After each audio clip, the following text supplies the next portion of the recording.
Hello and welcome to Chapter 6. In this chapter we're going to talk about strings. And Chapter 7 is the payoff chapter. So up to this point we're still learning sort of basic building blocks, and actually we're going to write a real program in Chapter 7. So just learn this and the payoffs in Chapter 7. So we actually been using strings from the very first lecture, because if you print hello world, well, that's a string. And so we've been doing things. This slide here is all review. We use plus to concatenate strings. We use print to print them out. Print's just a function that takes as a parameter something, strings, integers, etc. We can put digits in strings, but we can't add to them. By now you figured this out, but you can use things like ints to convert the strings to integers and then print things out. So, we've been doing this for a while. We've been talking about strings all along. Now today, what we're going to do is going to just get into strings in more detail. We input data with the input function. Input returns us a string. And if we want to input a number, we have to run some kind of conversion, like we have to do an int before we take this data that we read from input, And so there's things that we've got to do, and we've been doing all these things in programs so far. But if we look in a little more detail inside strings, we can index within strings each character. So each character has a separate position and a separate index, and they basically, the letters have positions, and the positions start at 0, and the best way I explain this to remember this is it's the elevators, as we used in one of our examples a long time ago. Elevators in Europe start at 0, and so strings start at 0 as well. Turns out in the old days there's some efficiency with the notion of lists of things starting with 0. These days the efficiency isn't the issue, but there's a certain elegance starting at 0, even though intellectually you might think 1 would be the first character in the string. Might make most sense to be sub 1, but it's not, it's sub 0. But just remember that. And so we have this operator called the index operator, and it's square brackets. So, fruit is a variable that contains the string banana, and then fruit sub 1 is the character that's in position 1. Now that actually is the second character. I'll keep reminding you until I get tired of reminding you. And so that assigns A, the letter A, into the letter A into the variable letter. Of course, that's a badly chosen. It's either a well-chosen variable name or a badly chosen variable name. And the thing that goes inside this can either be a constant or it can be an expression. So this is x equals 3, and then fruit sub x minus 1, well, that means 2, which is position 2, which is an n, and so that gives us an n. So the index is an operator, and you can add this bracket syntax to the end of a string variable. You can't index beyond the length of the string, so if I say zot sub 5, well, there's only 3 characters, which means 0, 1, 2, but sub 5 doesn't work, and of course we get a happy little trace back. So you have to be careful when you're starting to pull stuff out of strings. Although some of the things allow it, some of them don't, and then you'll kind of get used to that. We can ask how long a string is. And so we use the len function. We pass the string variable, and we pass it into len as parameter, and len gives us back the length of the string, not the position. So it's 0 through len minus 1. So it's 0 through length minus 1.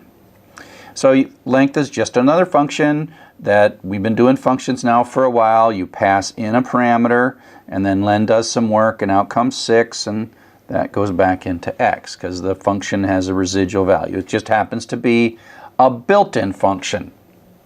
And so, somewhere deep inside Python there is code that takes this, and somebody wrote a loop or looked something up and then returned a return value and sent back a 6 to go into our x variable. And so a function is there, and like I said, we've been using this for a while. Another thing we tend to do is to look through strings and look at strings and dig data out of strings. Python is excellent for doing sort of these kinds of lookups. And so we can write a simple loop. We can write a for loop that creates some kind of a iteration variable like index. And given that we know that these positions are 0 through 5, we can set this to be 0. And then write a while loop while the iteration variable is less than the length of fruit. And remember, this is 6, so it's going to be 0 through 5. 0 through 5 are the values we want to generate. And then we can look up one at a time, pull out fruit sub index, so fruit sub 0, fruit sub 1, 2, 3, 4, 5, and then print out the position and the letter index, and then add 1 to index, and it runs. This will run 6 times, 0 through 5, and out we go to produce this output right here. And so that's one way of looping through strings. That is a basic indeterminate loop, but we construct carefully an iteration value, and work our way through that loop data.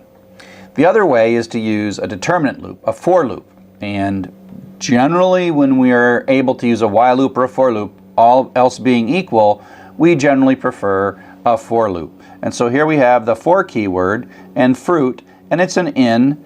And so for letter in fruit, well, that just says letter is our iteration variable, and it's going to take on the successive values of each of the characters. So this loop is going to run 6 times, and letter is going to be B-A-N-A-N-A, banana.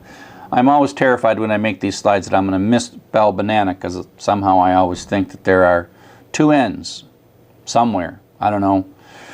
It's not one of my favorite words to spell. I actually didn't choose banana as the constant. The author who I borrowed the textbook from, Alan Downey and Jeff Elkner, they used banana, and so I'm still using banana. So some of the jokes in the book aren't my jokes. They are the jokes of Jeff and Alan. So here are just 2 equivalent, so you can have the while loop. They sort of both do the same thing. They both just print the letters out one time through. Each of these loops runs 5 times. But you can see how the determinate loop, the for loop, is a prettier loop, unless you truly somehow need to know this number as you're going through the loop. But if all you're doing is going through and you want to touch in order each of the characters of the string, you then simply write a for loop, because it's more elegant. The less code you write, the less chance there is for you to make a mistake. And so the fact that these are equivalent, this is 2 lines of a loop, and this is 4 lines of a loop. That's twice as many places as you could make a mistake, because you might, misspell index or something. I mean, why even make an iteration variable if you don't need to make an iteration variable? And so we can do things that harken back to our iterations and loops chapter, where anything that you can do in those things, like look for the largest letter, look for the smallest letter, search to see if a letter exists, or say count the number of A's in the word banana. And so that's what this is doing. And so we have a counter. So again, we do something at the top of the loop, we're going to do something in the middle loop, and then we're going to print it out at the bottom. So we start our counter at 0, we're going to loop through all the letters, and then if the letter is A, then count equals count plus 1. This is kind of a pattern in a loop where we're noticing something, and instead of like we did it earlier where we said found equals true, well, we're going to count them this time. So if we have 1, we'll get 1. If we have 0, we get 0. And how many ever there are, but there should be 3, because it's going to run 3 times, and there's 3 A's in banana. And so this is a conditional within count. We've seen counts, we've seen conditionals in loop in prior chapters. And so again, I love the in keyword in Python. It again reminds me of set notation in algebra. If you're a math whiz, if you're not, don't worry about it. Or maybe you will be a math whiz and you'll say, whoa, this set notation reminds me a lot of the in keyword in Python. So again, it's for iteration variable letter. Again, don't get stuck with letter. I just happen to be using it here in banana. And that is for each character in the string banana. Run this loop once, changing the variable letter to be the particular character that we're pointing at. And so it's taking care, for is taking care of a lot for us, right? And so this is sort of this really smart for loop. The for loop is, both deciding how many times to run the loop, in this case 6, and it's advancing the letter. So advance, print. Decide whether you're done, advance, print. Decide whether you're done, advance, print. Decide whether you're done, advance, print. decide whether you're done, advance print, decide whether you're done, advance print, decide whether you're done. I am now done because we're done with that particular string.